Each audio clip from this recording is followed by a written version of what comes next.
Bueno, buenas tardes a todos. Yo soy Jorge Molina Cunio. Soy abogado, docente en esta facultad. Durante 10 años trabajé en el Fuero Penal en la Ciudad de Buenos Aires. Y 20 y largos años estoy en la profesión, en la capital federal, en la provincia de Buenos Aires. Participé y me integré a los colegios de abogados de San Isidro, del Colegio Público. Me tocó ser asesor de políticos, me tocó ser asesor penalista y auditor en el INDER en el año 95. Y el objetivo de esta convocatoria es más que nada compartir algunas experiencias desde la profesión, desde el otro lado del mostrador, y más que nada trasladar eso que no está en los libros. Habitualmente está en los libros. Recién leía un artículo de Spolansky, cuando él habilitó su primer libro de casos allá en los 90, él contaba que generalmente las construcciones dogmáticas, las construcciones académicas, están muy lejos de lo que pasa en la calle. Y la verdad es esa. Luego de 43 años, uno va resolviendo día a día diferentes situaciones. Ciertamente, a veces hay cuestiones penales que se repiten. A veces cierto tipo de casos penales son como una fábrica de chorizos. Tienen una matriz, tienen una repetición, tienen una frecuencia, tienen un método de resolución que no varía demasiado. Puede ser opción A, B, C, mucho más no hay. Y después podríamos decir que en el manejo de los nuevos delitos informáticos, digitales, todas las cuestiones de las nuevas generaciones digitales, por ahí están trayendo la posibilidad de pensar o repensar cuestiones penales, que siempre nos van a remitir a la matriz de aquel hecho antijurídico, típicamente culpable, como decían los antiguos. ¿De dónde todo nace? Yo en algún otro lugar escribía del know-how, el del saber cómo, que si uno presta atención llega con el paso de los tiempos y se cimenta en base a errores también.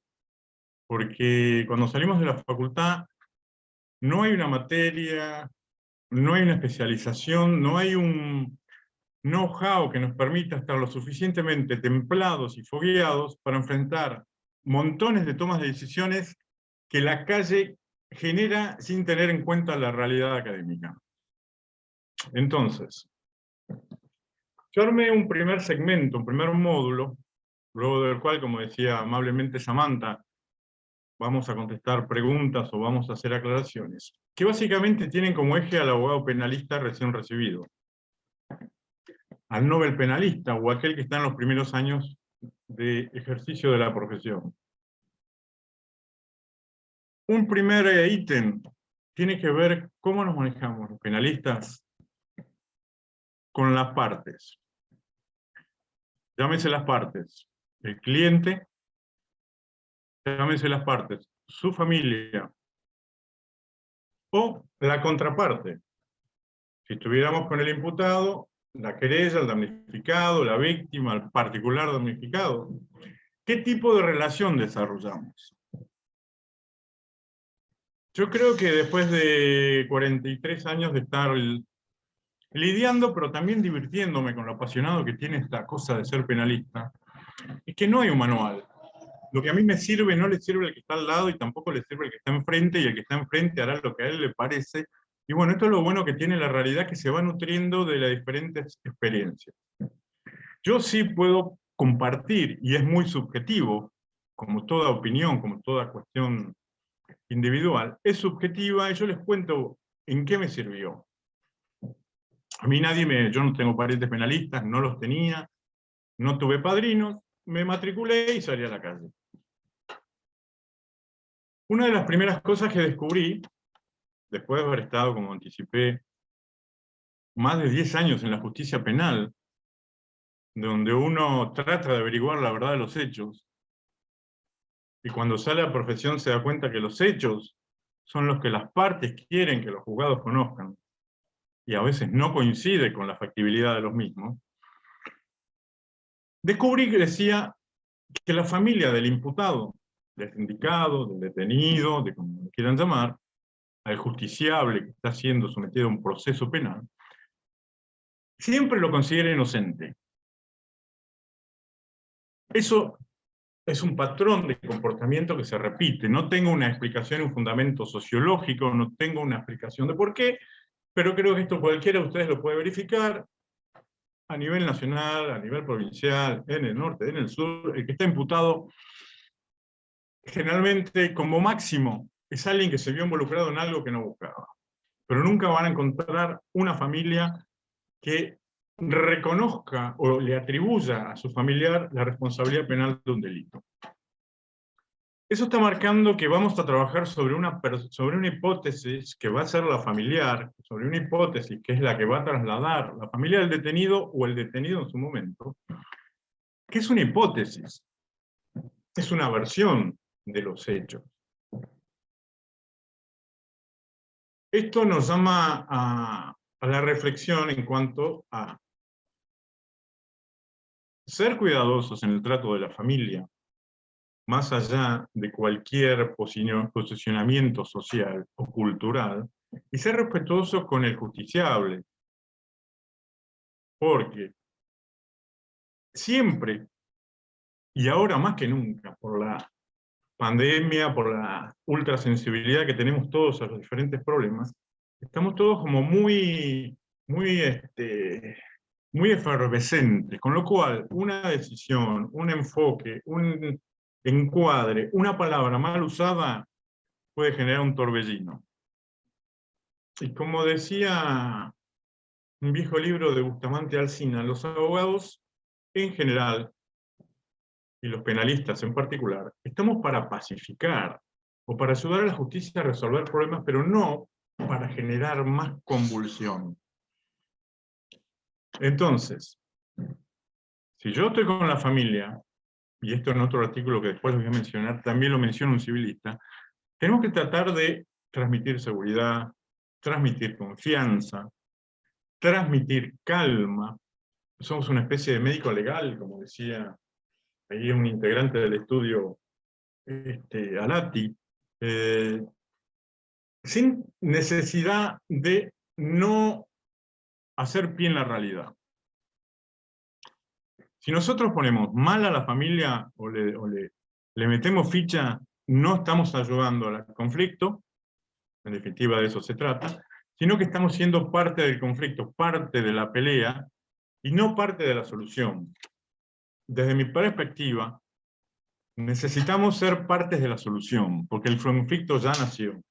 Y hasta que se termine de sustanciar, si nosotros le agregamos y le adicionamos más y más tensión, se hace insoportable e insurfible y las condiciones de trabajo son desgastantes. Punto. Segunda cuestión. Yo he tenido como criterio en la profesión, cuando trato con la familia, le explico lo que voy a hacer, previo a escucharlos, previo a ir a la mesa de entrada al juzgado, a interiorizarme de cómo están las cosas, para tener las dos campanas del inicio de cualquier expediente penal. Y si tomo honorarios, cuando entro en contacto con el justiciable, llámese el imputado, el detenido, el condenado, sin sentencia firme, le repito lo que hablé con su familia, para que no haya teléfonos rotos. Le explico a qué acuerdo llegamos, le explico cuántos honorarios he cobrado y le explico cuál es mi trabajo específico. Trato de mantener un sistema de comunicación armónico entre lo que hablo con la familia, que puede estar de la puerta del mostrador del juzgado hacia la calle, y del imputado, que puede estar detenido. Pues muchas veces al imputado no le llega la información del día a día. Entonces, nada mejor que todos sepan qué se está hablando y qué se está acordando. Ahora bien, con respecto al imputado, si el imputado está en libertad, habitualmente puede venir al estudio, lo podemos entrevistar en algún salón del colegio de abogados, en algún otro lugar, mientras está en libertad. Si el imputado o el cliente, como se suele decir, está privado de su libertad, está en una unidad carcelaria, está en una comisaría, yo soy de la idea de que las entrevistas sean personales, tête a tête, con el recato y la discreción que requiere. También soy partidario de que la conversación no quede registrada ni en WhatsApp, ni en teléfonos celulares, ni en conversaciones telefónicas de aire o de celulares. Por una cuestión de respeto, por una cuestión de secreto profesional. Más allá que el caso sea un caso minúsculo, sea un caso mediano o sea un caso complejo. Mi perspectiva es que lo ideal, por aparte, también sirve para medir la reacción del cliente frente a lo que uno le dice, si son noticias buenas, si son noticias malas, y puede haber un ida y vuelta, pero percibiendo el lenguaje corporal del cliente. Respecto a las comunicaciones digitales, yo creo que ya a esta altura del partido, todo el mundo sabe que no son confiables ni los WhatsApp, ni los celulares, ni los mails, ni las computadoras. Digamos, cierto tipo de conversaciones tienen que ser netamente personales y mantenerse en ese ámbito de discreción. Con respecto al cliente, y acá paso a lo que sería el trabajo a realizar por el abogado defensor. Muchas veces el cliente cree que tiene la razón, cree que tiene toda la razón, cree que tiene la mitad de la razón, o simplemente puede buscar venganza si es un querellante, si es una víctima, puede buscar hacerle pasar un mal momento a la contraparte, si es el que está accionando. Digamos, hay factores psicológicos que accionan en la toma de decisiones de las partes en un proceso penal. Como letrados, yo soy de la perspectiva, yo soy de la idea, digamos, reitero lo que dije, de encauzar el conflicto dentro del contexto del proceso, que allí se sustancie y que cada parte desarrolle el rol que le corresponde.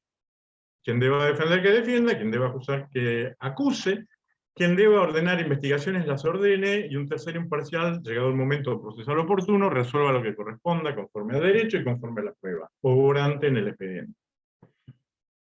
Ahora bien,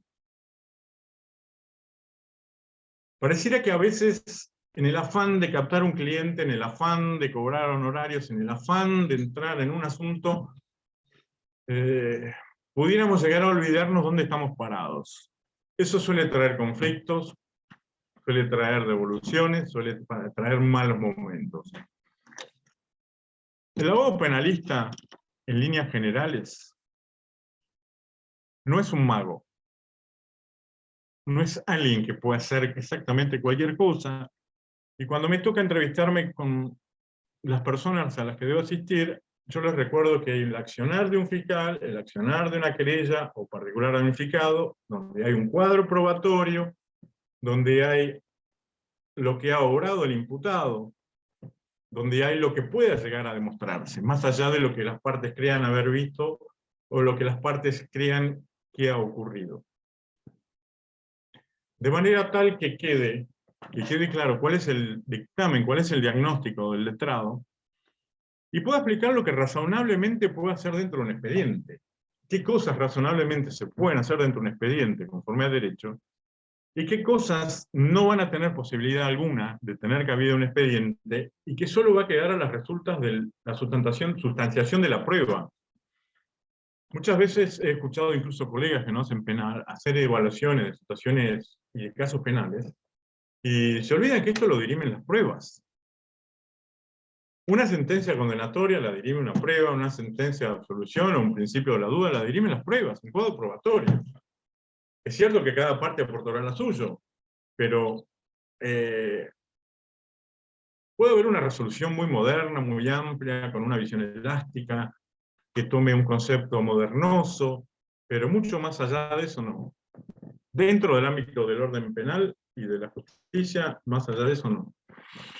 Entonces, esto nos lleva también a explicarle a las partes, y ya lo voy extendiendo, familia, imputados, querella, particular damnificado, que uno es un prestador de un servicio jurídico, en este caso en un expediente penal, puede ser afuera asesorando, Pero en definitiva uno se obliga a una relación de medios. Yo como letrado penal me voy a obligar a desplegar todos los medios a mi alcance, intelectuales y probatorios dentro del expediente, para tratar de demostrar cuál fue la real situación del imputado, cuál fue la real situación del querellante, y de acompañarla con prueba. Este es el mismo punto, este es un punto relevante. A ver, de nada sirve vender humo tratando de defender una situación que el expediente con prueba indica que es indefendible, porque eso nos está sacando del eje. Personalmente creo, y vuelvo a repetir, el abogado debe decir cuáles son los medios que va a poner a su alcance, cuáles son las chances de éxito, a dónde podemos llegar con el enfoque que uno plantea, para ver si el enfoque y la chance le interesa al imputado o le interesa a la querella. Ciertamente a veces vienen clientes que quieren descubrir la pólvora, y bueno, yo les he dicho, mirá, acá la pólvora no la descubrimos porque ya la descubrieron otros. ¿Querés seguir haciendo consultas? Hacerlas. Me saca un problema encima, porque no hay peor ciego que el que no quiere ver. A ver, yo vendo servicios jurídicos, yo tengo una preparación intelectual, una experiencia para trabajar en función de un objetivo jurídico. Cualquier otra cosa no está dentro de mi hoja de ruta. Esto es como una decisión muy personal, cada uno decide cómo dirime y cómo toma sus decisiones dentro de la profesión. En esto creo que no hay un manual, cada uno puede elegir hacer lo que quiera, y todo tiene consecuencias. Toda energía que va vuelve aumentada, todo lo que puede parecer tapado en algún momento se destapa. Esto es lo que también me ha indicado la realidad. Hoy en día nada queda oculto. Prácticamente todo va quedando al descubierto. Si es lindo o si no es lindo. Desde otro punto de vista, de mis palabras recién vertidas, se colige que no, los abogados en general y los penalistas en particular no garantizamos resultados. No solo porque no somos magos, como dije, sino porque la interacción de un proceso penal, si quieren, de un proceso no penal, civil y comercial, hace que sea imposible predecir resultados. Y esto lo ha reconocido vieja jurisprudencia del fuero penal, del fuero civil, de la vieja jurisprudencia de los colegios de abogados cuando han ventilado temas de ética, o cuestionamientos a colegas. El abogado solo pone puntualmente cierto tipo de energía desde su rol. Que después vamos a ver, según el rol que tenga, será diferente su quehacer. Pero es solo eso. Esto me hace acordar un viejo ejemplo del libro de Locaciones de Obra, de Alberto Gaspar Espota, donde él hacía una diferenciación por otro tema X. La labor de un arquitecto es, se obliga a un resultado, se obliga a construir un edificio, con 4 ventanas, 3 puertas y un jardín, tiene una obligación de resultado. En el tema del médico, en general, también depende del tipo de enfermedad o dolencia. En algunos casos tendrá obligación de medios y en otras quizás se obliga a relación de resultado, como los casos de la medicina o la cirugía estética. Y así vamos viendo que los profesionales en general tienen diferentes obligaciones jurídicas con diferente naturaleza jurídica. Ustedes dirán, a esta altura del partido esto que parece casi una diatriba antigua. A mi modo de ver, no lo es tanto, porque de acuerdo a la naturaleza jurídica de obligación, son las consecuencias que yo tengo de cara a el juzgado, la querella y mi cliente, el imputado, si lo fuera. Entonces me marca cuáles son las consecuencias jurídicas si hago tal cosa y cuáles son las consecuencias jurídicas si no hago tal otra. Ahora bien, hablamos de la familia del imputado, hablamos del imputado, voy a hablar de la querella. La querella a nivel nacional, la denominada querella a nivel nacional y el denominado particular unificado en el ámbito de la provincia de Buenos Aires. Yo creo que desde que tengo uso de razón jurídica, allá en los 20 y algo, siempre desde el nivel estatal y Ministerio Público se defenestró a la querella. Creo que los únicos que la han defendido desde la antigüedad han sido Argibay Molina, Soler, algunos de los académicos de los 60. Después siempre se tuvo como una ojeriza frente a la querella, pensando que siempre busca la venganza, busca sacar plata, busca sacar partido, y yo creo que es como un enfoque demasiado tirado de los pelos para eso. Yo no creo en eso, por eso cada vez que le rebanan facultades, la verdad es que no me gusta.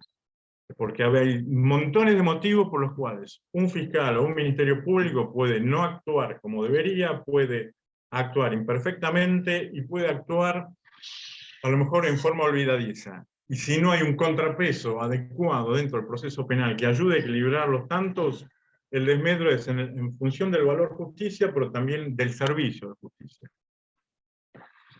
Esto me lleva a que cada vez que me siente frente a un querellante, o particular damnificado, le pida también su versión de los hechos, porque uno está a la altura del partido, y desde el sentido común se da cuenta que frente a un conflicto, y sobre esto hay estudios importantes en la Universidad de Estados Unidos, frente a un mismo conflicto hay diferentes perspectivas.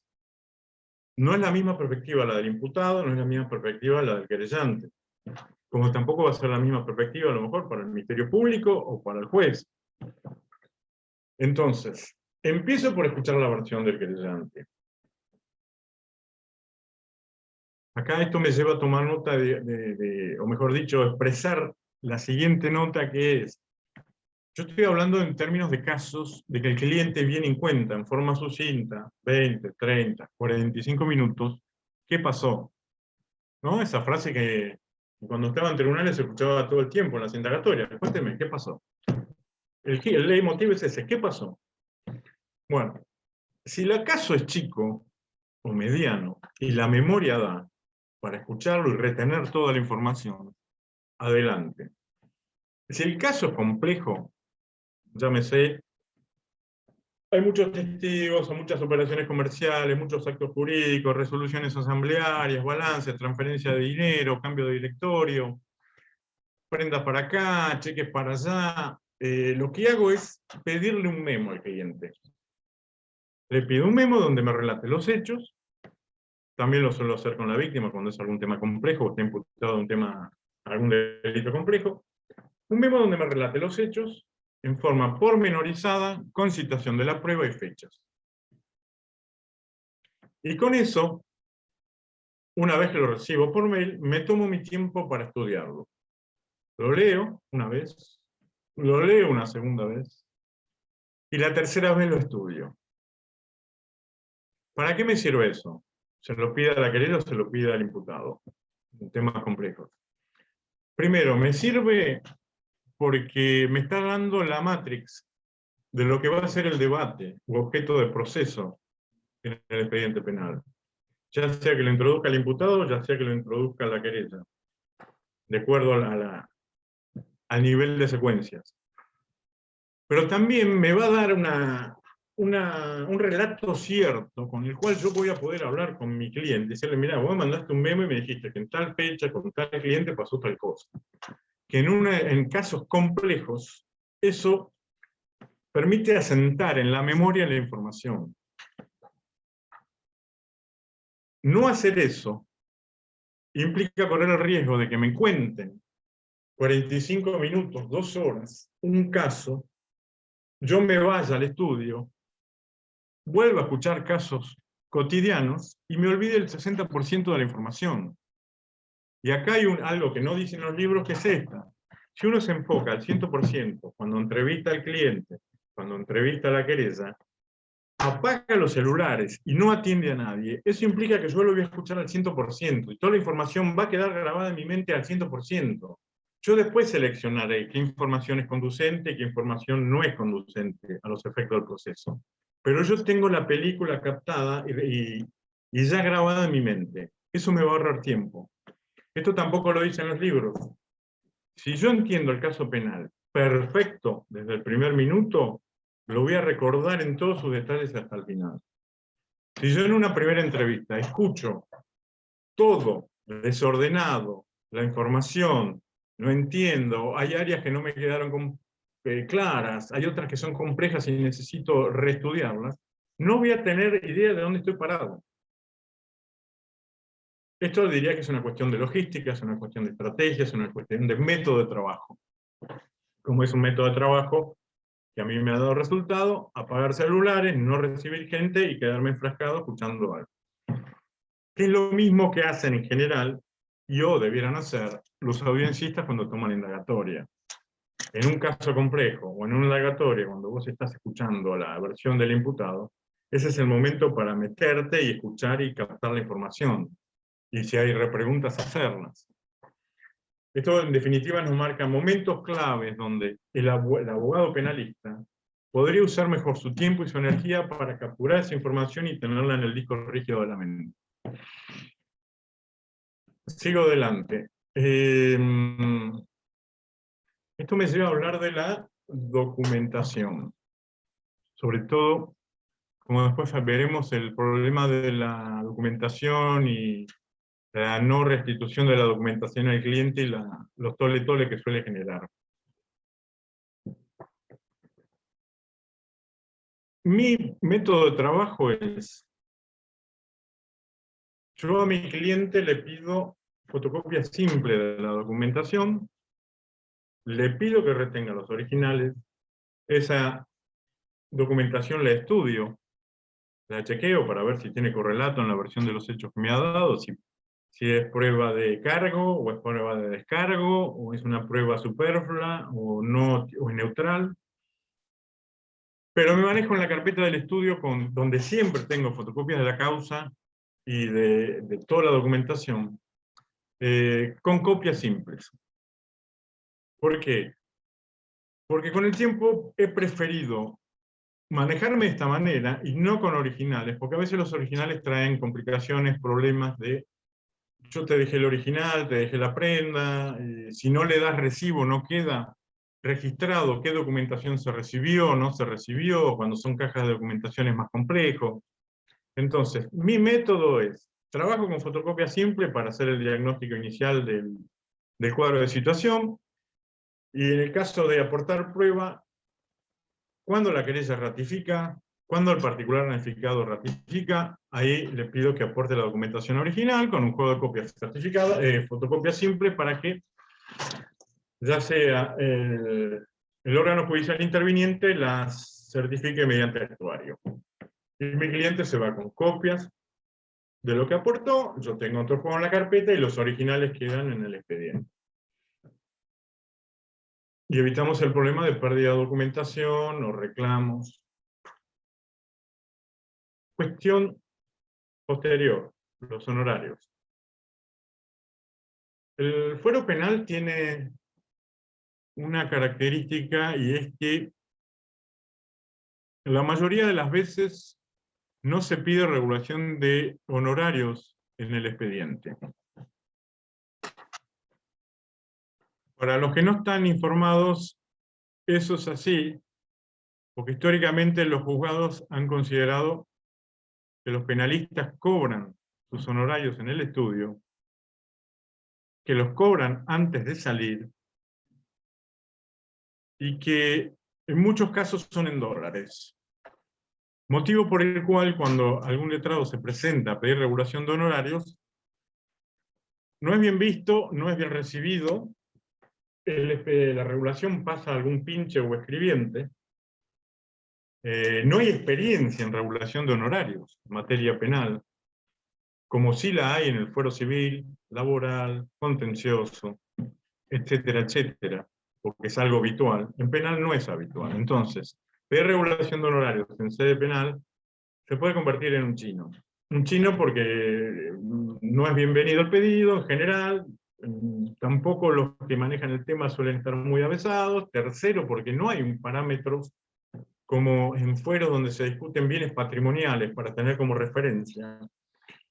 El fuero penal es muy amplio, es como una botica. Es decir, regular honorarios en un hurto simple, lavado de activos, defraudación prendaria, privación ilegal de la libertad, son bienes jurídicos con diferentes conceptualizaciones, con lo cual es muy complicado para el que regula honorarios desde en el expediente tomar un parámetro. Entonces, en general, lo que hacen es regular en el mínimo de la escala, se fijan en el parámetro que fija la ley de honorarios, o sea, a nivel nacional o a nivel provincial, que reúne el mínimo de la escala y a llorar a Luján, lo cual lo obliga a apelar y perder tiempo, etcétera, etcétera. Entonces, el Consejo es, por algo, históricamente el Foro Penal cobra sus honorarios antes de salir, también teniendo en cuenta las características del cliente, que a veces no tiene nada a su nombre, no tiene medios, está urgido, tiene más problemas que solvencia económica, entonces la prudencia indica seguir la tradición. Por supuesto, tampoco es habitual ver a alguien ejecutando honorarios penales, contra un imputado, contra un condenado, contra un prófugo. Nada. En definitiva, el fuero, en ese punto, del tema de honorarios, tiene sus costumbres. Que ustedes no las van a encontrar en los libros, pero pueden consultarla con otros colegas, pueden pedir otras opiniones, y de ahí ir encontrando un camino de salida al tema honorario, si es que están trabados con eso.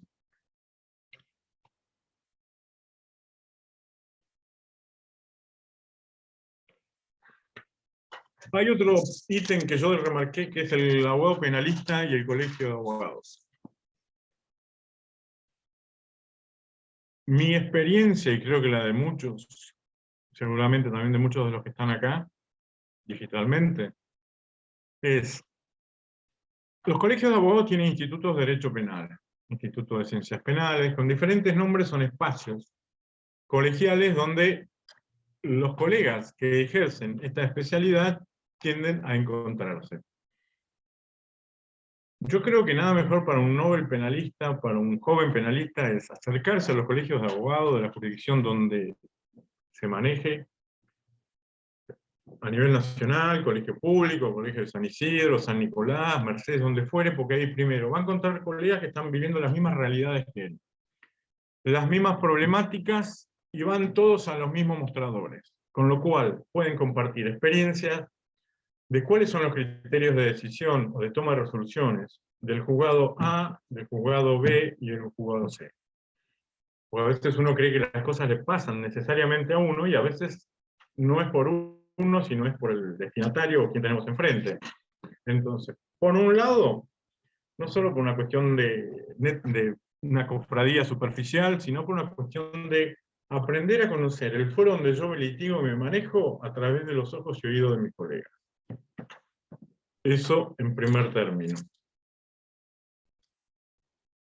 En segundo término, mi experiencia me indica, no he tenido esa experiencia puntualmente, pero la he visto en colegas, es cuando hay un caso penal complejo, con mucha agresividad circulante, proveniente de diferentes actores procesales, lo mejor es poder recurrir al colegio público, primero al Instituto de Derecho Penal, y segundo al colegio de abogados. ¿Por qué?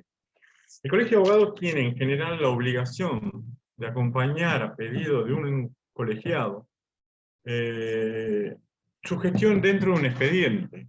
Si alguien, como funcionó una vez, tuvo una actividad muy áspera de parte de un juez, una actividad muy áspera de la contraparte o del fiscal, y la situación tiende a no encauzarse, el letrado puede encontrar apoyo, puede encontrar contención en escucha psicológica, jurídica, no solo en el instituto, sino en el colegio, porque el colegio suele, en esos casos, tiene contemplado presentarse en el expediente con el colega, acompañarlo, y no sé si la palabra es un amigo curiae, pero es alguien que institucionalmente va a estar adentro del expediente acompañándose al letrado para verificar que todo lo que ha expresado deje de materializarse dentro del expediente, lo cual configura un respaldo institucional importante. Bien, hablamos de la documentación, la prueba, la contraparte, la justicia. Este punto que voy a desarrollar tiene que ver cómo me vinculo yo con la justicia. Llámese mostrador de mesa de entradas, llámese llámese pinche, secretario, oficial primero, secretario letrado, secretario, juez, camarista. La abogacía es algo que tiene, es que es una profesión netamente social. Es sociable, es sociabilizante, me diría. Después lo vamos a ver un poquito más cuando veamos el tema de los clientes y cómo llegar a ellos. Nosotros socializamos en la facultad, en el lugar de la facultad, en los colegios de abogados, en los pasillos, en los ascensores. Nuestra actividad es netamente social. Lo cual implica que cuando llegamos, estamos en un mostrador y empezamos a tener casos penales seguidos ahí, empezamos a relacionarnos y a vincularlos con la mesa de entrada primero, porque la interrelación del trabajo nos va poniendo en contacto. Si logramos llevar una relación armoniosa, todo va a ser bienvenido. Si entramos a los tiros, nos van a sacar a los tiros. Si entramos de mala manera, vamos a recibir malos tratos. Con lo cual, vuelvo al punto que dije al principio. Uno puede elegir ser la parte de la solución o parte del conflicto, o aumentar el conflicto. Del otro lado hay personas con trabajo estresante, montones de casos, complicaciones de vida como nosotros. Nuestro expediente es uno más en millones. A veces se acuerdan, a veces lo resuelven, a veces no, a veces nos prometen una libertad en tal fecha y después no pueden. Yo creo que hay que tener la suficiente paciencia y sabiduría para resistir los enojos que nos genera psicológicamente ciertas situaciones o ciertos personajes y encontrar un camino de salida a esos conflictos. Desde mi punto de vista, desde mi perspectiva, no es la confrontación. La confrontación solo siembra más confrontación. Es como decía Jorge Anzorregui, los clientes pasan, los colegas quedan. Los colegas pueden estar toda la vida hasta que nos jubilemos, lo vamos a ver acá, en Mar del Plata, en San Isidro, en Capital, iremos en las fiestas de abogados, nos veremos. También hay que pensar que el colega es una persona que está defendiendo los intereses de otra parte del proceso, es una persona sujeta a presiones, es una padre de familia como nosotros, merece respeto, y que a veces se saca, o nosotros nos sacamos, porque también no es que nosotros somos ángeles sobre la tierra, ¿ves? Nosotros también tenemos nuestras partes oscuras. Por eso creo que hay que tener una visión amplia, es decir, a ver, conflicto, no esquivarlo, como decían los monjes shaolines, esquivar toda forma de conflicto, con el colega y con el juzgado, y después buscar un encauzamiento del problema desde la óptica más legal posible, a través del colegio, o a través de su intervención. Pero nosotros vamos a seguir volviendo a esa mesa de entrada, sobre todo si somos de esa jurisdicción, mañana, pasado, el año que viene. Hay una relación humana mal llevada. Yo creo acá que no es no decir lo que uno piensa, no se trata de callarse la boca, no se trata de que lo destraten ni soportarlo. Se trata de desarrollar un vínculo a través del cual yo pueda cumplir mi función de abogado, expresar lo que yo creo que corresponde, y si las cosas se ponen calientes, que se pongan. Pero yo administrar ese conflicto. Hoy en día tenemos montones de herramientas como el coaching ontológico, el no directivo, el holístico. Hay herramientas de coaching para yo entrenarme en cómo manejar los conflictos. Porque esto no solo pasa en los tribunales, en los estrados, en los juicios orales. En la manera que estamos viviendo, todo el mundo estamos al límite, con lo cual a quién no se le escapa la tortuga. Entonces el problema no es que se escape la tortuga, el problema es cómo hago la próxima vez para que no se escape. ¿Qué está pasando en mí? Porque si yo no puedo tener el dominio de mi persona para administrar un conflicto, ¿cuál es mi capacidad para manejar un conflicto más elevado o de mayor volumen en un juicio oral, en una audiencia, en un caso más complejo? Vuelvo a un concepto que es holístico. El problema no es el afuera, el problema soy yo. ¿Qué está tocando dentro mío que yo reacciono de esa manera? Bueno, nada, acá lo cerraría con este concepto. La idea primigenia es, nos vamos a seguir viendo con aquellos que están en las mesas de entradas, en cualquiera de su escala. los clientes pasan. Pero más allá de eso, lo importante es la resolución positiva del vínculo. Sí, Samantha. No se escucha. Ahora sí, Ahora ahora sí. sí. Quien quiera hacer preguntas puede levantar la mano y les voy a ir dando el micrófono para que puedan hacerla.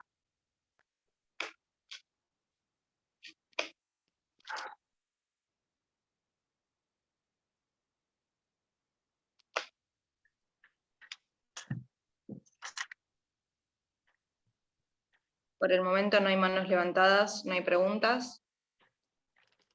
Ok, continuamos. Bueno, dale.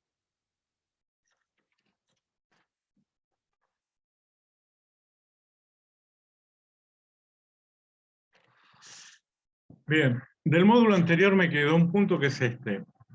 El abogado penalista y los clientes. ¿De dónde saco los clientes? ¿Cómo llegan los clientes a mí? Yo creo que a pesar de los años y de las décadas, no hay un camino definitivo y consolidado para que a uno le lleguen los clientes. Repito, tengo 43 años en esto. De hecho, yo no, cuando me dejé la justicia nacional, penal, de instrucción, no iba a seguir el derecho penal, me especialicé en sociedades y después, cuando me fui a la profesión, me empezaron a llamar porque hay gente que sabía que era penalista. En esa época, hacer propaganda y hacer publicidad era mal visto. Estamos hablando de la década de los 80. Hoy entré a buscar algunos fallos y los googleé y vi montones de publicidades. Estamos en el tercer milenio, en el siglo XXI, cambiaron las costumbres. Ahora, más allá del cambio de las costumbres, si bien, si tuviera que compartir un tip más bien experimental de cuál fue mi experiencia con la profesión, lo que tengo es esto.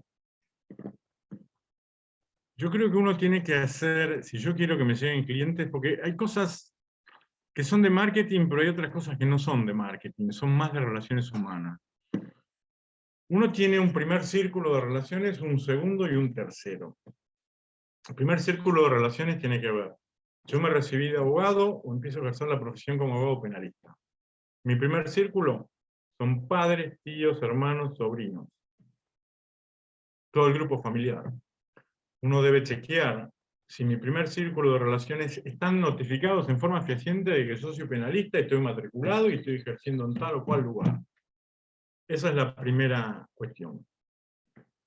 El segundo círculo de relaciones, esto es discrecional, no es que sea una cuestión científica. Segundo círculo de relaciones lo llamo, es compañero de colegio, compañeros de fútbol, los chicos del asado de los jueves, la parroquia donde voy a dar una mano, la sociedad de fomento donde voy a estar, la congregación, la cámara la colectividad de tal otra cosa, digamos, son grupos humanos o sectores humanos por afuera de mi grupo familiar, donde lo ideal es que estén todos anoticiados de que soy penalista, que ejerzo el derecho penal en tal jurisdicción, me dedico a tal especialidad, porque entonces voy a permitir que ellos, llegado el caso, me puedan recurrir a mí.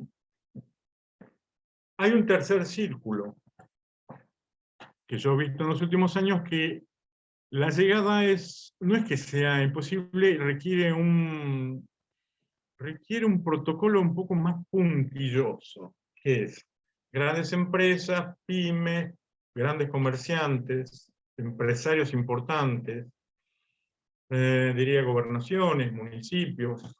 Ustedes dirán, bueno, ¿cómo se llega ahí? Yo quiero ser penalista en esos lugares. Vuelvo a lo que les decía antes, el penalista debería ser un experto en relaciones públicas. Creo que la abogacía tendría que tener una materia para que desarrollemos en forma científica las relaciones públicas que ya relacionamos porque tenemos vocación para eso. No diría que somos jarabe de pico, pero con jarabe de pico caminamos bastante. Todos esos lugares, los grandes estudios tienen planes de acción, hoy diríamos campañas, alguien de fuera de esto diría campañas de marketing, que son estrategias de approach para desarrollar relaciones públicas. Hay estudios que tienen abogados especializados en relaciones públicas, entonces el abogado va a comer a los almuerzos a la comisión directiva del Club Racing, va a las elecciones del club de básquet tal, va a almorzar al club americano, va a almorzar a la iglesia tal, se mueve en política, va a eventos políticos, se relaciona, conoce políticos, municipales, gobernaciones. Yo diría que todo eso es creatividad. Habitualmente yo creo que la mayor parte de los penalistas dejamos que eso llegue a nosotros. Va llegando un poco por destino de vida, ¿no? Los católicos dirían la divina providencia, el karma, el dharma, la akasha dirían los orientales. Si uno fluye, va a llegar. Ahora, si uno se lo propone como una meta concreta, también va a llegar y va a llegar más directo y más rápido. Como decía un colega mío de San Isidro, el que no sabe de dónde quiere ir no llega a ningún lado. En esto retrotraigo a una frase también de otro colega cuando empecé, uno tiene que tener claro dónde quiere llegar. Yo soy penalista. ¿Qué tipo de clientes quiero tener? Batán, Marcos Paz, empresarios, banqueros, comerciantes, políticos, pymes. Acá hay algo que no lo estamos aclarando, pero es esto: yo no lo vivo ni lo veo en función de cuánta plata me deja. Lo vivo, vuelvo a esto que también es subjetivo, depende de cada uno de dónde quiere estar y cómo, ¿no? Pero lo vivo en función de qué tipo de especialidad me gusta. A mí, hasta el del partido, me gustan y me divierten más los delitos económicos. Tengo mayor pasión y predilección y son los que más me gusta estudiar. Entonces estoy más enfocado en eso. He hecho temas de presos, prisiones, drogas, estupefacientes, cárceles. He visitado a Rolete. No sé, eso lo tiene que elegir cada uno. Pero en función de la especialidad donde se meta, va a ser donde se va a hacer un nombre, se va a hacer un apellido, se va a hacer una trayectoria y después la bolilla se corre. Digamos. Así como si ustedes van a la cárcel de Batán o van a alguna cárcel nacional, hay abogados donde los conoce todo el mundo. Eso se lo pueden preguntar si tienen a los clientes que tengan detenidos. Hay abogados que lo conoce todo el mundo porque están en televisión, porque están en los diarios. Bueno, eso es publicidad, querida o no querida, pero que tiene que ver con el grado de protagonismo. Pero el grado de protagonismo no es solo eso. Puede ser en determinadas colectividades, puede ser en determinadas especialidades. Tienen abogados que están especializados en temas de contrabandos y de aduana y de impuestos aduaneros, y bueno, viven en ese mundillo. Hay diferentes mundillos del derecho penal y cada uno tiene que elegir. ¿Que va a llevar tiempo? Seguramente lleva un tiempo, pero uno tiene que tener claro dónde quiere ir y para qué. Bueno, esa es el círculo que yo veo, que es accesible, hay que plantearse dónde quiere empezar a meterse, empezar a moverse, empezar a ir a los encuentros, los institutos de derecho aduanero, los institutos de impuestos, los institutos de lo que sea, y empezar a meterse. Automotores, compañías de seguro. Acá vuelvo, este era un caso que me pareció muy relevante. Las compañías de seguros, en general, se mueven con abogados a los que conocen. Las compañías de seguro en general tienen un gerente que es como el CEO, como es el que volantea la compañía. Cambia el directorio y viene otro gerente. El directorio no tiende a estar adentro de la compañía y el que mueve los remos es el gerente. Entonces, el gerente es el que elige los abogados. Y lo que va a hacer es, se va a fijar si tiene parientes, primos, vecinos, hermanos, amigos o alguien con el que jugar al fútbol o al golf. Entonces, esto me lleva a que el desarrollo de las relaciones públicas es clave. Es decir, es también la puerta de acceso a un montón de lugares para tener una proyección laboral.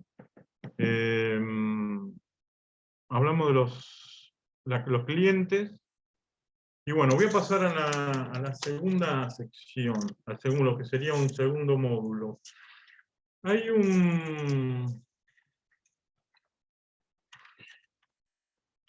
un tole-tole habitual que se suele dar cuando el abogado, en general, y puede ocurrir con el penalista también, entra en conflicto con el cliente. Y por algún motivo decide no devolverle la documentación que éste le está pidiendo. Esto, que es una estructura muy cruda, puede derivar en expedientes en los colegios de abogados para resolver sobre la comisión o no de una falta ética, moral, de indisciplina, de falta de lo que sea, según como lo llame el catálogo que aplica cada colegio. Y también puede derivar en apelaciones en ulterior instancia en contencioso administrativo acá en la Ciudad de Buenos Aires, si la resolución del colegio público, por ejemplo, no nos satisface o nos atribuye una responsabilidad o falta de ética. Esto, paralelamente, puede derivar en una denuncia o querella penal contra un abogado que no restituya la documentación que le entregó su cliente. De hecho, yo conozco varios colegas no penalistas que han tenido ese tipo de problemas, de verse enfrentado con sus clientes por no haberles pagado, según ellos, los honorarios en tiempo y forma. Entonces no reintegraban la documentación y derivó en la tramitación de expedientes penales. En suma, ¿cuál es mi experiencia con esto? Yo, un poco por lo que le decía anteriormente, prefiero tener documentación original en el expediente y que la entregue el cliente. Primero, no solo para soslayar una posibilidad de esta, sino también para soslayar la posibilidad de que se pierda. Y se pierda documentación de cargo. La segunda cuestión que veo es, y ya lo digo desde afuera, sobre todo para colegas que no son de penal, pero que sí lo he visto, en laboral y en civil, por algún motivo surge un enojo y un conflicto. Y el abogado considera que el cliente le tiene que pagar X cantidad de dinero, y si no se la paga, no le devuelve la documentación. Y si no le devuelve la documentación, lo que pasa, y lo que muestran la jurisprudencia y los antecedentes, que están en todos lados, no tiene más que googlearlo, es que esto termina con una denuncia en el colegio de abogados, para determinar si hay una falta ética, después hay que estar apelando al contencioso administrativo, y a veces hay causas penales. Yo después les voy a pasar 3 fuentes de información, más al terminar, por si les interesa consultarlas con trabajos más desarrollados sobre estos ítems. No es fácil determinar a priori qué es lo que pasa cuando un abogado no entrega la documentación. ¿Por qué? Porque hay que empezar a ver si ese abogado es apoderado, es patrocinante, es simplemente un defensor. Si la documentación que tiene se la entregó su cliente para hacer, gestionar y terminar y ganar un juicio, o tratar de ganar un juicio, o esa documentación entró en contacto con ella a raíz de su gestión como abogado y se la puede haber dado una contraparte. Esto nos lleva al mundo de las obligaciones. Se acordarán allá Roberto Greco, una gran cantidad de obligaciones de esta facultad de Derecho. Bueno, hay que ver qué clase de obligaciones asumió el abogado, si es patrocinante, apoderado, defensor, o consejero o asesor legal, si está en el expediente o está afuera, y a partir de ahí ver si el incumplimiento cuáles son las obligaciones que asumí frente a mi cliente y cuáles son las consecuencias por mi incumplimiento. Sí me atrevería a decir, por eso creo que esto se resuelve caso por caso. Ahora, sí, lo que estoy en condiciones de afirmar es, si la documentación en general el cliente se la da, documentación que es propiedad del cliente, se la entrega al abogado, y el abogado la recibe para hacer un juicio que no hace, o que hace a medias, y el cliente cancela el patrocinio y le pide la restitución, ahí el abogado, cada vez que reclamó honorarios, porque se lo debían, terminó respondiendo penalmente y tuvo juicios de responsabilidad en el colegio público. Y los argumentos para esto fueron que si el abogado tiene, primero que la propiedad la tiene el cliente de la documentación, en este caso puntual. Y segundo que, en la frase clásica, el abogado debía ocurrir a la sede correspondiente a reclamar sus honorarios. En muchos casos se mencionan artículos de ley de honorarios, lo mandan al mostrador que corresponde a reclamar honorarios. Con lo cual hay que analizar caso por caso a ver qué es lo que se aplica. La segunda cuestión, que me lleva más hacia la responsabilidad profesional del abogado, pero dentro de esta cae la del penalista, es exactamente la misma, determinar cuál es la naturaleza jurídica de la obligación que asumió el abogado, penalista en este caso. Esto que era un parámetro muy común en los 60, 70, 80, casi 80. Prestar atención a la naturaleza jurídica. Tiene que ver porque todo está tabulado, de acuerdo a la naturaleza jurídica que yo asumí, son las consecuencias. Sí puedo compartir y en forma desordenada cuestiones que he visto a lo largo de la profesión. En los primeros he visto causas en aquellos viejos juzgados de sentencia, en los 80, defensa mal hecha o hecha imperfectamente, no obstante lo cual el juez de sentencia lo condenaba al acusado. Y pese a mencionar, en los considerando que la defensa ha sido un desastre, un horror, imperfecta, y lo condenaban. En ese momento, obviamente, el concepto de una adecuada defensa técnica era mucho más endeble. Hoy por hoy, muchos conceptos se han desarrollado a partir del denominado activismo que ha mencionado Zaffaroni en los años 2000, 2000 y algo, el activismo de la Corte, cuando empezó a surgir la figura de impauperis. Entonces empezó a haber un leading case, yo creo que fue un leading case, fallo de la Corte de Córdoba, Corte Suprema de Córdoba, que condena a un acusado, y el acusado había perdido contacto, estando detenido, había perdido contacto con su abogado defensor. Entonces, no estaba el último contacto que había tenido no estaba de acuerdo con los argumentos que iba a presentar en la apelación para llegar al último tribunal cordobés.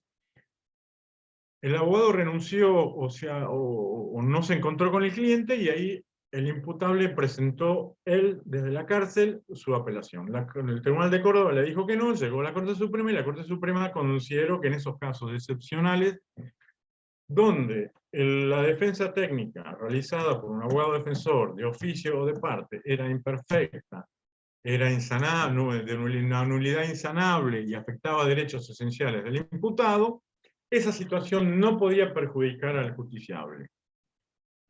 Y en este caso le dio la razón al que presentó el recurso in pauperis y resolvió a favor de su petición. Eso marcó una evolución en ese criterio que había en los 80, de pasar por alto una defensa técnica imperfecta, y yo creo que hoy en día ya está más instalado esta cuestión de que si el abogado defensor anterior realizó una defensa imperfecta, eso no puede afectar los derechos esenciales del imputado. Lo cual, sin ninguna duda, puede dar, subsanar situaciones injustas, pero también puede dar lugar a algunos manejos elásticos de situaciones. Esto me lleva, y esto también tiene relación con lo que pasa en el derecho no penal, en el derecho privado, y es que si nos encontramos frente a una defensa imperfecta, defectuosa, nula, ya sea del Estado o del privado, una querella, una acusación, una apelación, esto puede dar en sede civil a reclamos de indemnización. Indemnización de daños y perjuicios. El problema que se plantea es qué paradigma o qué parámetros yo voy a tomar para medir Si fui objeto de una defensa imperfecta, de una apelación imperfecta, de un alegato malo, ¿cuánto me deben en daños y perjuicios? Desde ya que la tendencia es a pedir una cantidad en abstracto. Ahora, la verdad es que la tendencia del fuero civil que resuelve estas cuestiones de daños en temas de denominadas mala praxis o de actuaciones procesales imperfectas en perjuicio del cliente, ha terminado resolviéndolas en considerar que el parámetro es la chance. Y esto mismo se lo aplica a los expedientes de derecho privado, laboral, civil, etcétera, etcétera. Digamos, es muy difícil mensurar cuando algo que no pasó o no llegó a donde debía llegar, qué tipo de, con qué vara se mide ese quantum. En el caso de los temas de derecho privado, toman el concepto de chance, toman las costas que le hubiera considerado, le hubieran correspondido de ganar el juicio, y en general se hace un número. No se tiene en cuenta ni lo toman una indemnización teniendo en cuenta el monto de la demanda. Eso no. Ahora, si hubiera una demanda por daños y perjuicios contra alguien en sede civil por una labor imperfecta de abogado, defensor o querellante, se va a encontrar con la misma problemática. O sea, ¿cuál es la vara con la que yo determino el cuánto? Ya sabemos que la costumbre y la práctica judicial indica que se va a pedir una cantidad exorbitante para después tratar de negociar y llegar a un acuerdo que satisfaga ambas partes. Pero si eso no se logra en el camino y hay que esperar una sentencia condenatoria, los parámetros que va a tomar son esos. La pérdida de la chance, y va a ser medio discrecional el número que fijen. Esto, que estamos hablando que podría darse en el ámbito penal, obviamente podría traer consecuencias o el nacimiento de un expediente en el Colegio de Abogados. Acá hay algunas discusiones interesantes para hacer. Los colegios de abogados en general tienden a ser muy puntillosos en el tratamiento de estos temas, lo cual tiene sentido porque estamos hablando de colegas. Tratan de verificar que no se trate de una vendetta o venganza lisa y llana porque se perdió un juicio, que resulta esa decisión de objetar al abogado una cuestión de bronca y enojo. Y también tienen miras si hay tramitando algún expediente penal para determinar responsabilidades. Hasta donde yo tengo entendido, los expedientes con los colegios de abogados no impiden ejercer la profesión. Como sí a veces vemos en los sistemas de responsabilidad de las policías cuando tienen una causa penal en contra, la medida administrativa clásica es que lo suspenden hasta tanto se resuelva en forma definitiva su situación procesal en sede penal. Esto en el caso de los abogados no se da así, funciona de otra manera. Y bueno, nada. Acá en Argentina yo creo que todos esos valores jurídicos que están siendo ventilados, tampoco hay tantos casos. Yo creo que si tomamos las estadísticas de los últimos 10 años, tantos casos de los denominados mala praxis, comparando con los números de los padrones del Colegio de Abogados de las jurisdicciones. Yo creo que se está terminando de perfilar situaciones desde la resolución en los colegios. ¿Por qué digo esto? Porque sí estuve revisando derecho comparado, sobre todo en España, y el sistema español del Código Penal y el sistema de parámetros que toman los colegios de abogados de España son mucho más firmes, duros y rígidos. Digamos, hay una figura específica para que cuando el que comete un delito penal es un abogado, con lo cual agrava la figura. Y también un montón de cuestiones que sanciona, que las considera deónticas, que acá las llaman de ética o de transparencia, considerándolas objeto de sanción. Pero bueno, por el momento así están las cosas. Esto me lleva, yo traje en primer lugar el caso de la defraudación por retención indebida de documentación, porque es que suele darse habitualmente. Vuelvo a repetir, y en general se da a partir de un enojo. Yo la experiencia que llevo para mí con esto nunca me pasó, pero es como el desencadenante es el tema honorarios. Y yo creo que lo que molesta es que el cliente se fastidió y se va con otro abogado y revoca el patrocinio o el mandato. El abogado lo que tendría que tener es armado, más claro, el tema de los honorarios. De cuánto me pagás, cuándo me pagás y qué pasa si te vas. Porque me parece que en esas situaciones hay mucho contenido de enojo y a veces hay mucho contenido de manipulación. En algunas resoluciones he visto casos, hay manipulación. Ahora, para no caer en ese contexto, y lo mejor es armar un convenio de honorarios verbal o escrito, pero que sea claro y asegurarme yo de cuándo y cómo calcular los honorarios, para no tener que después aparezcan estas situaciones y tener que estar a los pelotazos de acá para allá. Porque, créase o no, después para el abogado viene el desgaste. Debe tener un expediente en el colegio de abogados, tener una causa penal, de nada. Creo que no hay nada peor que ser abogado en causa propia. Este no es el único delito que puede cometer un abogado en general y un penalista en particular. Sobre la profesión de abogado, y esto que involucra a los penalistas, están la violación de secreto, están el tema de defender a ambas partes o partes involucradas o que tengan los mismos intereses, están de los dos lados del mostrador, están las ventas de influencias, están... Depende, hay montones de cosas. El abogado en definitiva es como un ciudadano más, hay montones de cosas que puede hacer. Traje esto porque son los más comunes y porque en general están como adormecidos estos temas. A ver, cuando hay una causa con secreto de sumario, lo que pasa en esa causa con secreto de sumario lo saben. Juez, fiscal y a lo mejor la defensa o a lo mejor la querella.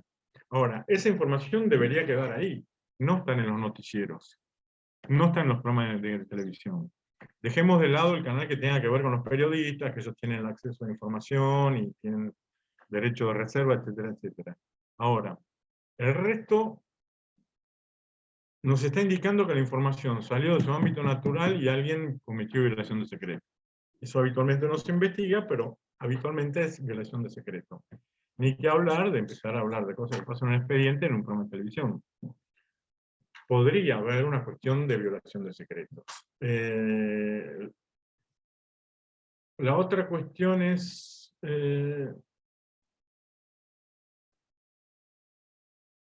que pasa también cuando cobramos honorarios, sobre todo cuando somos apoderados, del dinero que cobramos de una indemnización o de un acuerdo que pasa por nuestras manos y no llega rápidamente al destinatario, que es el justiciable. Eso puede traer problemas de administración fraudulenta. Después las variantes son montones, depende del rol del abogado. Vuelvo a lo que dije al principio del taller. Hay que ver qué hecho típicamente antejurídico y culpable le están atribuyendo al abogado dentro del expediente o fuera del expediente. Porque estamos hablando, el expediente es un contexto, pero vinculados a un expediente penal afuera es otro contexto también. Ahí es donde se comete, la violación de secretos se comete afuera del expediente, no en el mostrador del juzgado. Bueno, para ir cerrando, yo mencioné un artículo que me pareció muy interesante y por eso lo comparto. Después le voy a dar la fuente de Bustamante Alsina sobre la responsabilidad profesional del abogado. Al penalista le alcanza la general de la ley con este tema porque puede ser una de esas figuras. Bustamante Alsina va a hablar de letrado patrocinante, letrado apoderado, asesor o consejero legal. Y habla de abogado defensor. Piensen ustedes cuál es la obligación jurídica de cada uno, porque como decíamos, las consecuencias jurídicas van a ser diferentes para cada uno. Y de ahí podría resultar un delito penal y una acción por daños y perjuicios contra el abogado. Con respecto al abogado patrocinante, desde mi punto de vista, o de mi manera de ver, es por ahí un poco más liviano, porque cuando uno es patrocinante, y esto se puede dar en las querellas o en los particulares damnificados, de hecho se da, como una de las variantes de acompañar jurídicamente al justiciable, tiene que ver con que si el cliente no viene a firmar el escrito, la presentación no se hace. Entonces, de alguna manera, el impulso depende, en teoría, del cliente, que tiene que estar llamando al abogado o ir a firmar la presentación que su letrado patrocinante le aconseja. El abogado patrocinante tiene la dirección técnica del expediente. Esto es así en penal, en laboral, en civil y en todo el derecho privado. Por esa dirección jurídica no se puede impulsar si el justiciable no viene y firma. Con lo cual, si eso no ocurre, el abogado no es responsable. En el caso del apoderado, Bustamante Alsina lo resuelve en 2 palabras. Hay un mandato de por medio y rigen todas las reglas del mandato. Esto se aplica con ciertas vicisitudes particulares en el caso del apoderado de una querella. Cuando uno es apoderado, tiene un poder especial y habría que ver las facultades que se le otorgan al apoderado especial hasta dónde llegan. El incumplimiento de esas facultades es lo que puede generar responsabilidades penales y o civiles. En el caso del defensor, las obligaciones coinciden con las obligaciones procesales. El defensor es como una especie de representante, de mandatario, está allí, con autorización expresa de su cliente, no necesita la firma de su cliente, y sabe lo que tiene que hacer en cada estación procesal, y eso lo debe hacer.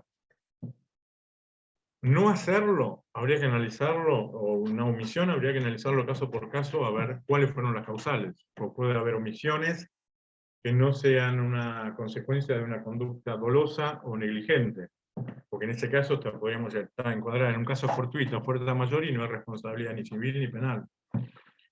Acuérdense con este vieja léxico también del derecho civil, pre-reforma, que conductas dolosas generan responsabilidad penal, conductas negligentes, si no están tipificadas como culposas en el Código Penal, no se responde penalmente.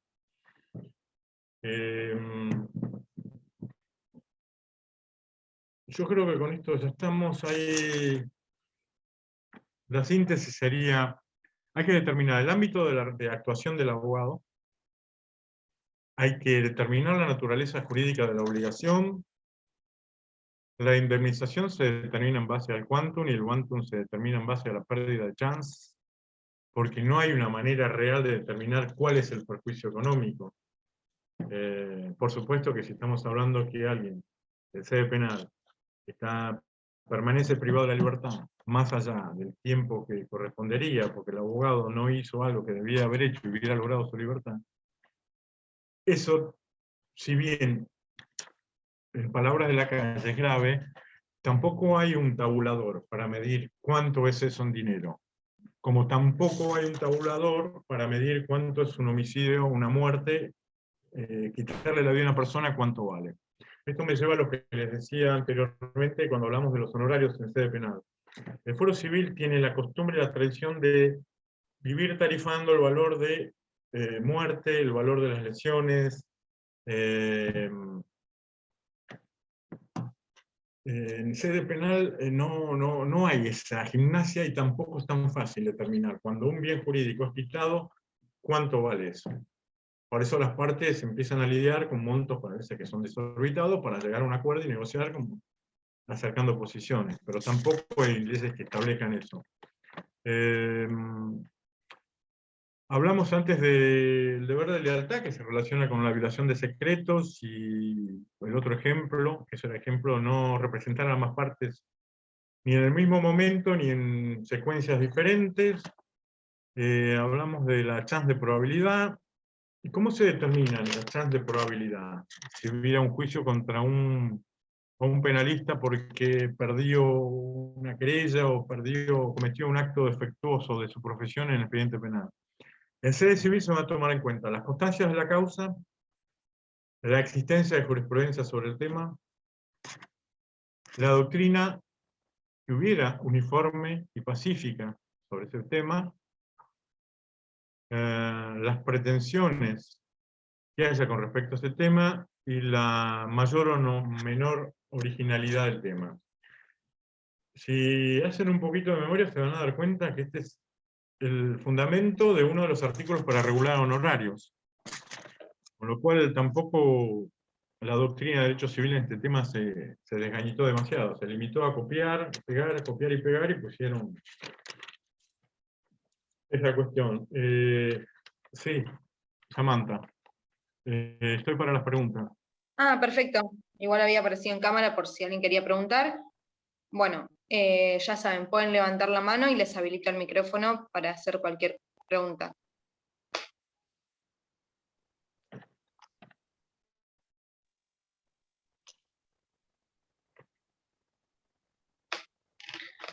Cecilia está levantando la mano, le damos el audio. Cecilia, te escuchamos. Buenas tardes, doctor. Buenas tardes. Le quería consultar respecto al convenio sobre honorarios. Yo realmente no ejerzo la profesión y sí estoy recibida y me interesaría justamente cómo abordar el tema del convenio de honorarios y en qué momento pedirlo y fijar, digamos, si se fija los honorarios en cada etapa del proceso o cómo es. Te pregunto como si no supiera. Me estás hablando de armar un convenio de honorarios enganchado a una causa penal. Sí. En la causa penal, ¿qué harías vos o la persona? ¿Qué trabajo? ¿En qué etapas? No sé, le pregunto en general, realmente no podría preguntar algo en particular, sino es qué es lo que de acuerdo a su conocimiento y de repente en qué tipo de causas, si usted quisiera plantear las distintas causas, ahí sí, tal vez por lo menos para tomarlo en cuenta. Fíjate si esto que te digo aplica. Si vos vas a hacer un convenio por escrito, acordando honorarios con tu cliente, para atenderle toda una causa penal, desde el inicio hasta el final,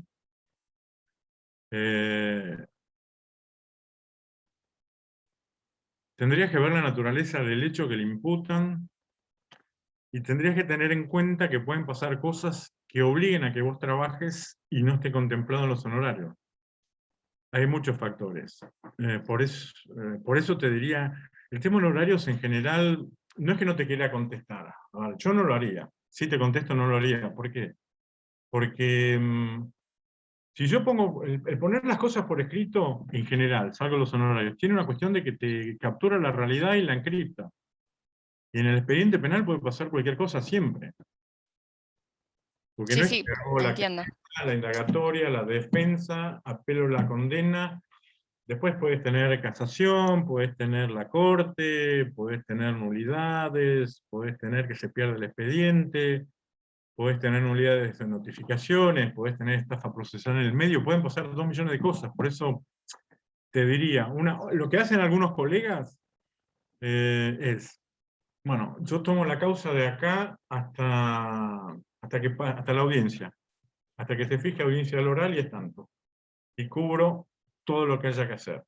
Porque en el cubro todo lo que haya que hacer, a ver, no es la querella, la denuncia o acompañar la indagatoria. Por ahí surge la necesidad de pedir nulidades en la primera etapa del proceso. Porque son nulidades esenciales, absolutas, visibles y estratégicamente convienen. Y eso puede servirle al imputado o al querellante. Puede haber nulidades, puede haber prescripciones. Entonces te van abriendo ventanitas. Ok.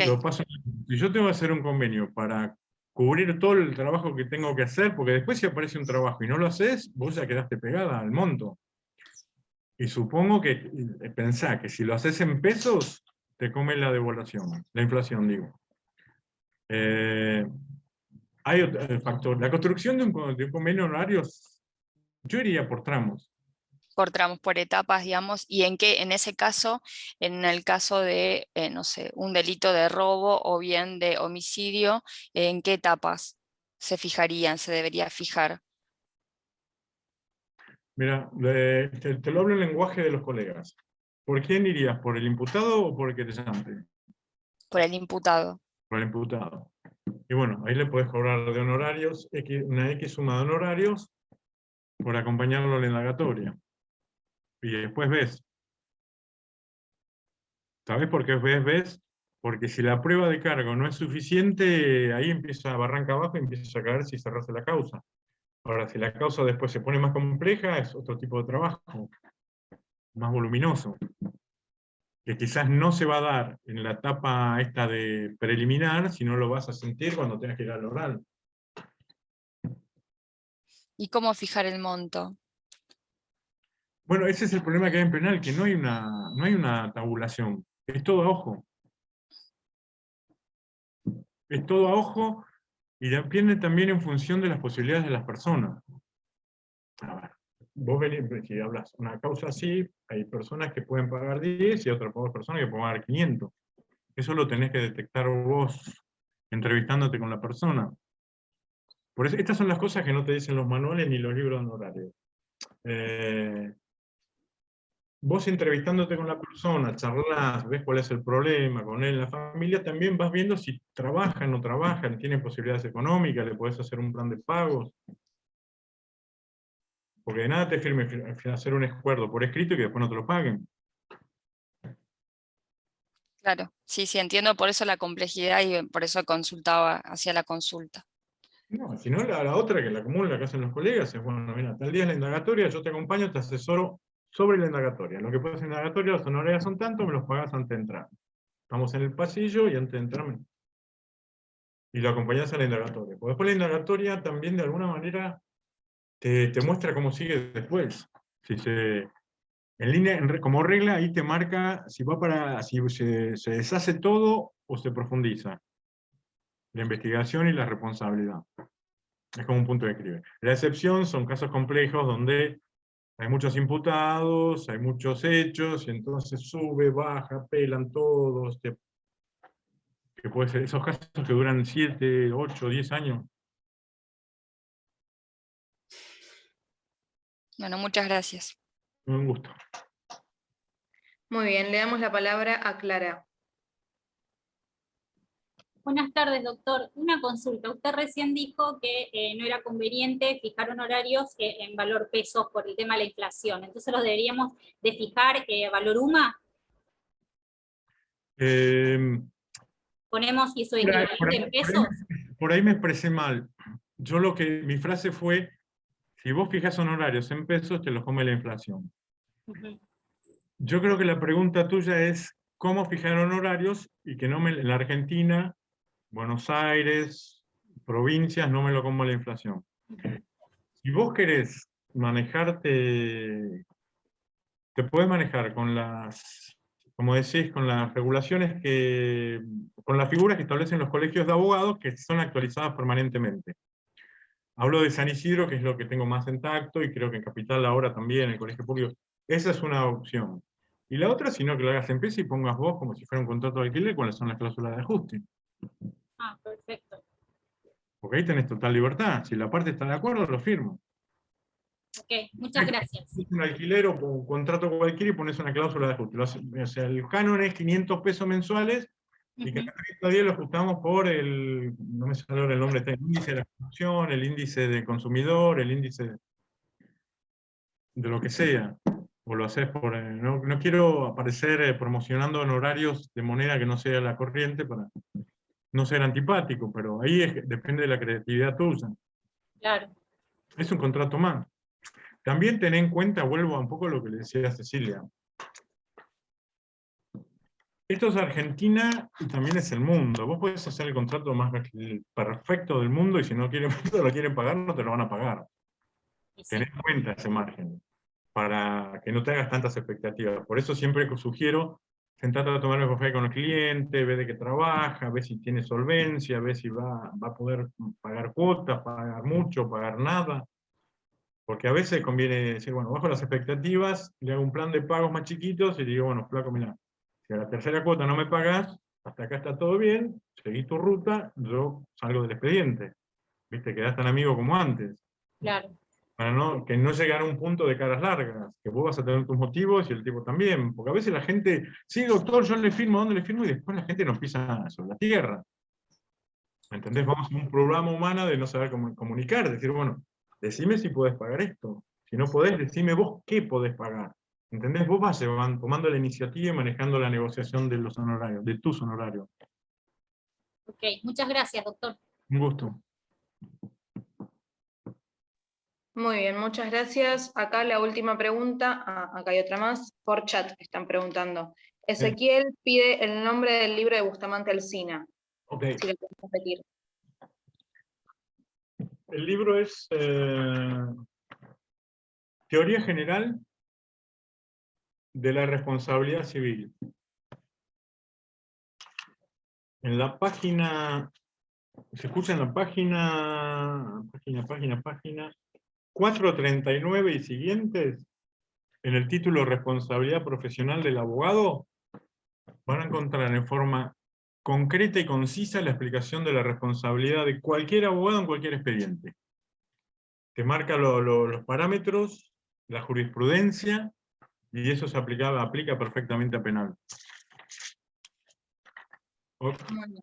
Muchas gracias. María pregunta, no tiene micrófono, ¿cómo tener la entrevista con el cliente detenido sin que esté en presencia de algún oficial de la policía?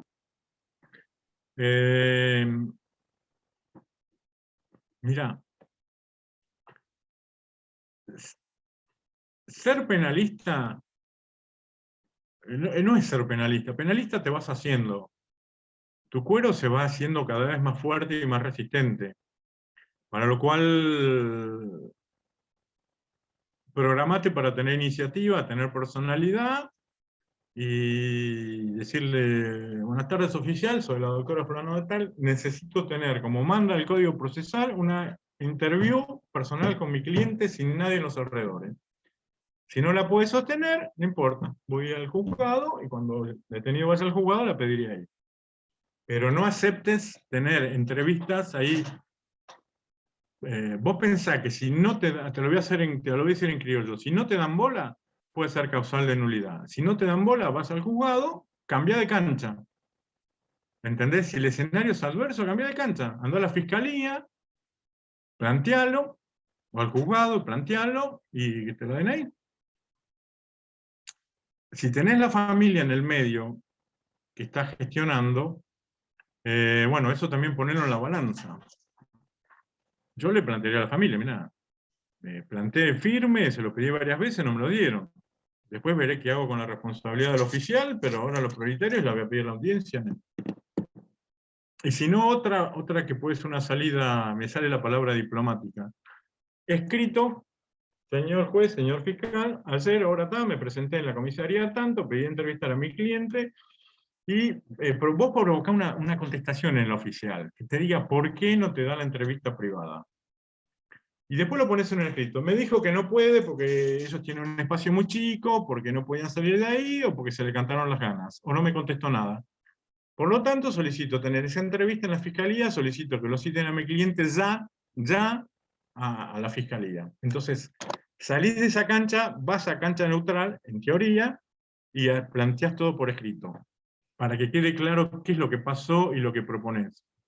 Entonces la fiscalía, mínimo, barra al teléfono, dice, muchachos, traigan al detenido y déjense joder. Esto en teoría, ¿sí?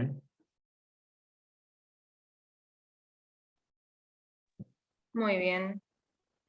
Acá en el chat están poniendo excelente exposición. Muchas gracias, excelente exposición. Muchas gracias, Doc.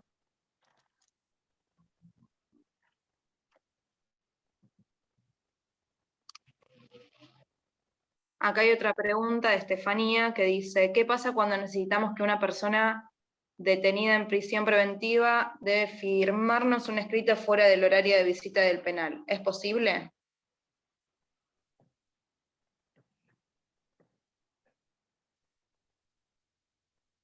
¿Qué tipo de escrito necesitaría firmar? Estefanía, ¿podrás aclararlo? Si querés te damos micrófono.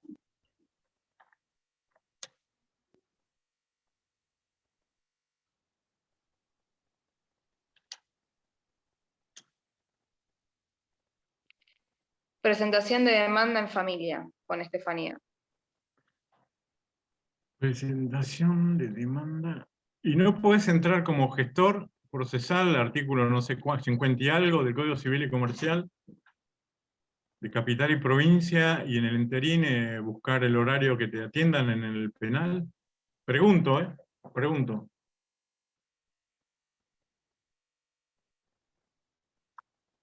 Graciela Castillo pregunta, a ver, Estefanía acaba de hablar. No me dejaron ingresar, por eso me surge la duda, pone.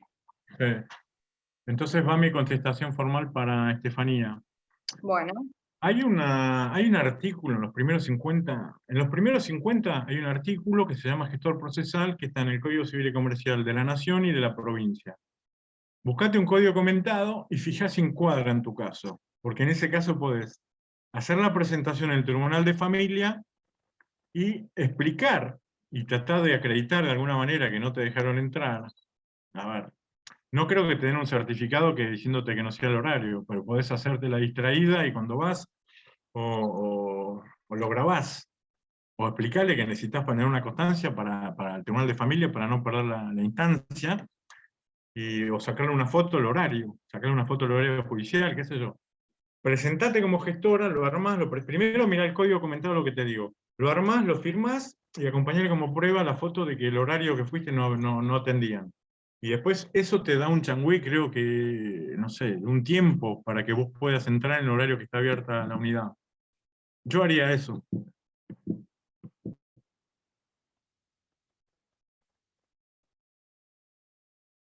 Un placer. Hay otra pregunta, Jorge, no sé si querés responderla, la última, si querés. No, si hay más preguntas estoy disponible. No sé si vos estás leyendo el chat, hay varias preguntas en el chat, de ahí estoy leyendo yo. Espera que recurro a mi consultor. No, te las leo si querés. Dale. No tengo problema. Saliendo. ¿Tiene que ver con eso? María Fernanda pregunta, buenas tardes, si los clientes son un grupo de comerciantes de una colectiva extranjera que quieren pagar un bono mensual por consultas, ¿cómo cobro esos honorarios?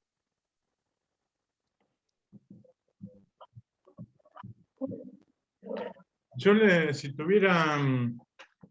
Acá es todo creatividad. Vos pensás en esto.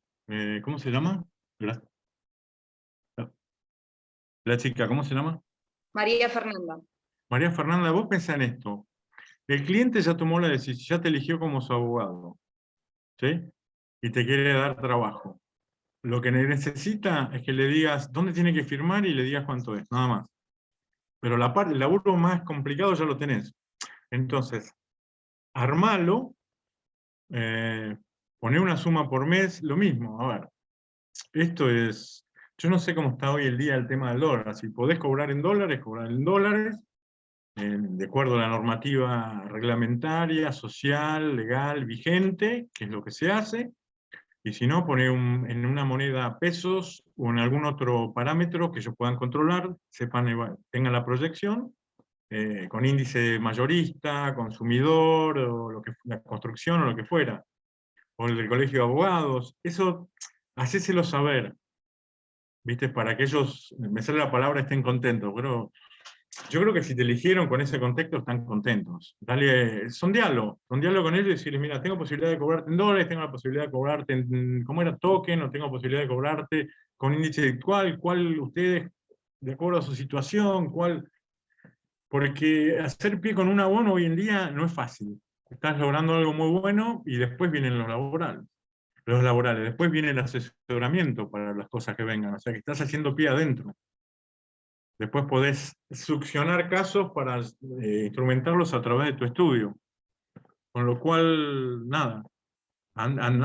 Esto es como, me sale la palabra, estás como en un minué, están seduciéndose. Habla con ellos y convencerlos a ver cómo les gustaría pagar, de acuerdo a sus posibilidades. Porque te vuelvo a decir, me parece que acá el negocio no está... A veces los abogados enloquecemos con un honorario, pero un honorario es un honorario, no es toda la profesión. Lo importante es armar la rueda mensual. Entonces, hacer pie con un abono es que después vas a poder obtener un montón de otras cosas. Ahí lo seduciría con algo que les guste a ellos. negociaría con ellos, a ver qué quieren, consensuaría y nada. Eso sí, perdona, consultas verbales. Hasta acá, decirle, hasta carta de documento llego. Porque la carta de documento después deriva en un conflicto, juicio, y ahí es otro honorario. Pero yo diría eso, sí, me llamás, consultas telefónicas, tanto, y si es urgente o muy complejo, telegrama, hasta ahí llego. Tantos dólares, tantos pesos, tanto lo que sea. ¿Ok? Para María Fernanda, gracias. Muchas gracias. Gonzalo quiere hacer una pregunta por micrófono, le damos el audio. Gonzalo, te escuchamos. Hola, doctor, buenas tardes. Mi pregunta puntual es más que nada por el tema de Provincia de Buenos Aires que me tocó hacer con una colega. Tomamos el caso ya tarde, nos presentó la familia cuando el imputado había pasado por indagatoria y en todas las instancias quisimos ofrecer prueba, testigos que había y nos negaron todos, apelamos a la Fiscalía General y también, es decir, rechazaron totalmente la prueba. Digamos, yo le pregunto en su experiencia, digamos, si es todo el accionar así de provincia, que digamos uno es un convidado un convidado de piedra, ¿no? O realmente se puede presentar. Pues, sinceramente, es decir, hablé con el fiscal y me dijo, sí, acá el debido proceso se respeta, por supuesto, pero, es decir, por detrás me negaron absolutamente todo.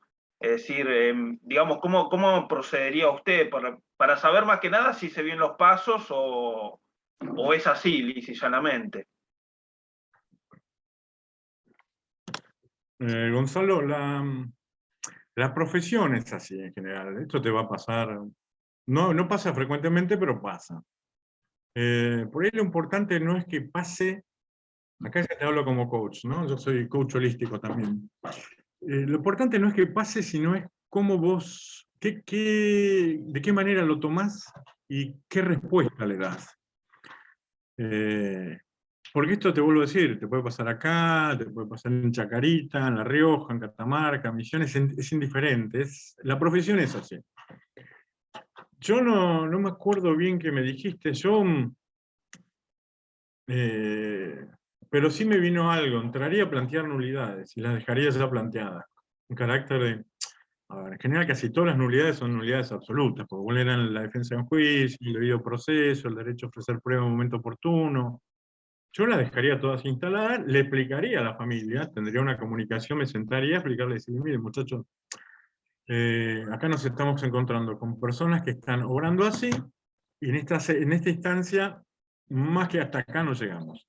Yo estoy haciendo esta presentación en nulidad para que queden asentadas en el proceso, con fecha y lugar, y voy a apelar a la instancia posterior. Y así empezaría a subir hasta que las velas ardan, como diría una amiga mía. A ver, en algún momento vas a salir de esa jurisdicción, tenés casación. Está claro que ahí ya, esto es como un partido de fútbol, ahí está claro que hasta ahí llegaste, te dejaron poner, yo sigo tus palabras, hasta ahí te dejaron llegar. Ahora,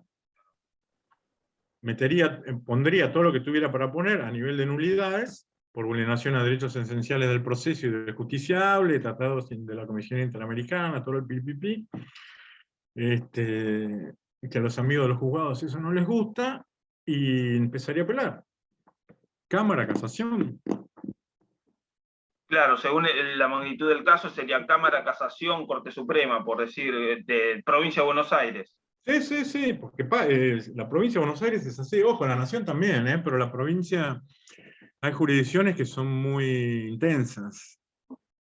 Esto me pasó en el juzgado de Yo Quilmes. tengo amigos que están en jurisdicciones muy intensas y he visto resoluciones o toma de posiciones que, nada, ahora no me salta la térmica, pero te diría que es para que te salte la térmica.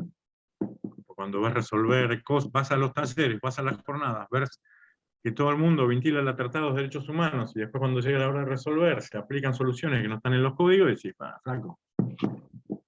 La clave es que vos tengas una buena comunicación con tu cliente justiciable para que sepan lo que está pasando y que en parte no te deja actuar ahí, pero que vos vas a llevar el tema a otra instancia, para que tu cliente y la familia midan que vos estás haciendo lo que corresponde. ¿Entendés? Y digamos, si las nulidades correspondieran, por decir, uno evalúa el caso y decís, acá corresponde una nulidad, y en la instancia superior, digamos, no le dan lugar. Uno llegado a la etapa del debate oral, bueno, es decir, en provincia, ¿no? Digamos, puede llevar esas nulidades. Yo digo porque nunca fui a debate oral, es decir, siempre hice las primeras instancias hasta ahora. Sí. Digamos, esas nulidades, digamos, suman para lo que hay otra instancia para presentar testigos en el debate oral, o lo que no se presentó en su momento. Digamos, tengo entendido que en provincia puedes presentar en el debate oral. Sí.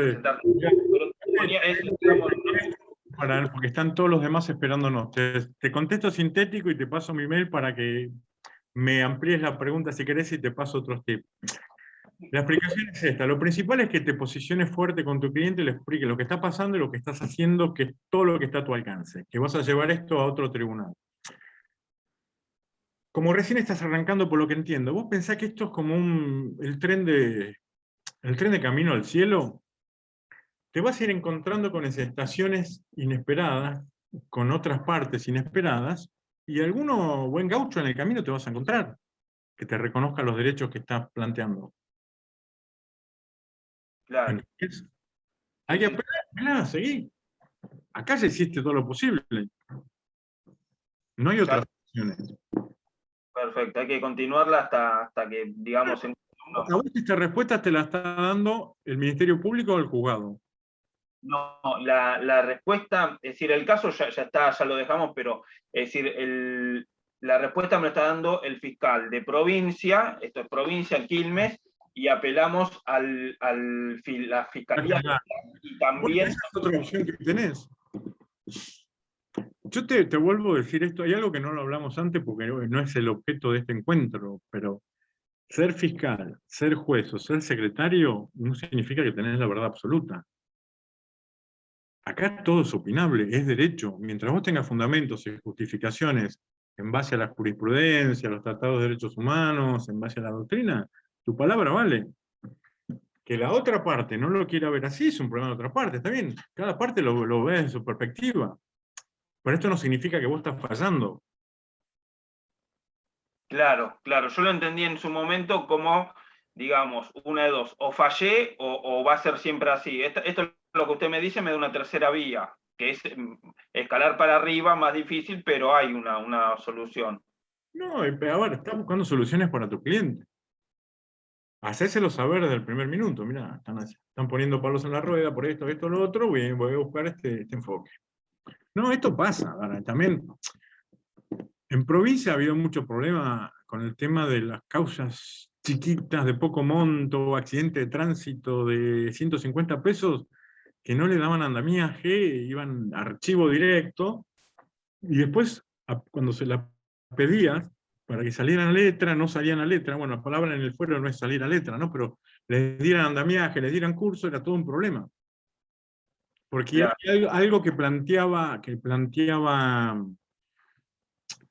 Mayer cuando sacó el tratado ese en los 90, que él planteaba ahí una selección natural que no está en el código. Entonces hay cosas que a ellos les parecen que no, y es no. Ahora, ¿a vos te parece que sí? Es sí. Entiendo. Doctor, ¿me podría decir su mail para si le pudiera ampliar un poco la pregunta para no gastar todo el tiempo? Dale, está para cualquier otro que quiera escribir, con todo gusto, condicionalmente contestaré. J de Jorge, Molina Cuneo, @gmail.com. Bueno, muchísimas gracias, doctor. Muy amable.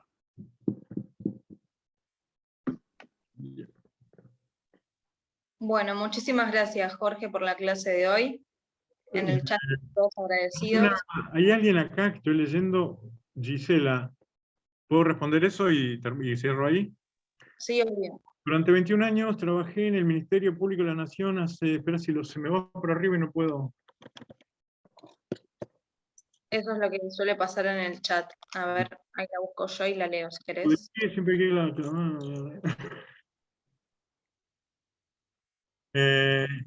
para Gisela, nada, yo soy uno más. A ver, yo como te digo, no tuve padrinos, no tuve mentores, laburé en la justicia. Cuando estás en la justicia, como me dijo una vez un amigo, en la adolescencia robás todo con los ojos, los oídos, aprendés, el know-how está ahí, y después cuando te vas haciendo. Yo no creo que sea una cosa de buenos y malos. Lo que pasa es que cada uno, cuando estás adentro del mostrador, tenés factores que te influyen en la toma de decisiones, cuando estás afuera tenés otro. Tiene que ver con eso. Bueno, nada, después uno va aprendiendo y va corrigiendo rumbo. Ok, Samantha, me encantó. Me despido de todos, fue un placer. Y bueno, nada, nos estamos viendo.